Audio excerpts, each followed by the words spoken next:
Okay, so this little tutorial is going to be on how to replace a broken stud. This is going to be on a 2010 Toyota Corolla. Some guy at a freaking tire shop over-tightened one of my lugs, and guess what? Broke it right off. To do the replacement is not hard at all. On this car, just two bolts in the back here, one right there, one right there, and just take that on out of there. Sometimes there's a bolt right inside the center here that sits right there. You have to find a thin wrench to get inside there to hold this still while you take this off, otherwise sometimes it'll turn. In this case it didn't, so you just pull the caliper away, and then the next step would be to go ahead and remove your brake pads, and then you're going to have to remove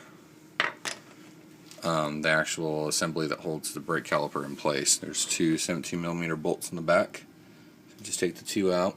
Keep in mind when you reinstall these that you must put Loctite on them, because if you don't, you do take a risk that they will back out and this whole assembly comes loose, and that of course holds your caliper in place, and that won't be a good day. So we're going to go ahead and take that out. Okay, the next step after this has been removed is to go ahead and slide your disc out of the way. Take your rotor off. Okay, now you'll see that it's almost flush, but it have a little bit of head on it, so I'll have to use something to drive on the outside of it to drive it through. So you'll notice there's a little cutout right here. And if I turn that to match up there, that'll allow me to get the stud out. So in this case it was broken off to a point to where it can just pass straight through here without this, but normally if it's longer broken off, it won't come off unless you do it this way. So in this case, not a big deal. Go ahead and punch it through, and this will allow you to get the new one in. You're going to need a 3-pound mallet, obviously safety glasses, and you're just going to strike it and get it nice and square, and it should pop it right on out. So, you ready? 1, 2, 3.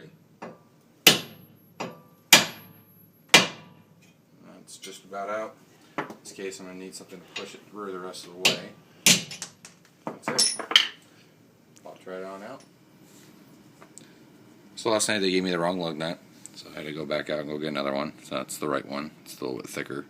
Before assembling it, you're going to need to get a couple things in line. Number one, you want to just put a little bit of grease on it.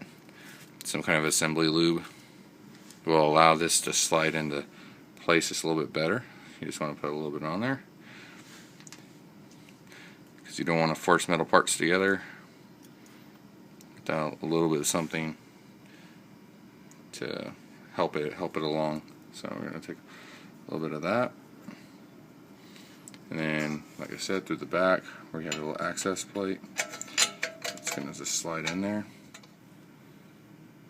I did notice you have to kind of force it in there, which is kind of weird. This L opening here is just a little bit too small to allow it to go through. That's kind of weird, but it will. If you just take a mallet and just tap it a couple times, it'll go right through. So the next thing you need is some type of washer. So you're gonna put that there, and you're gonna put your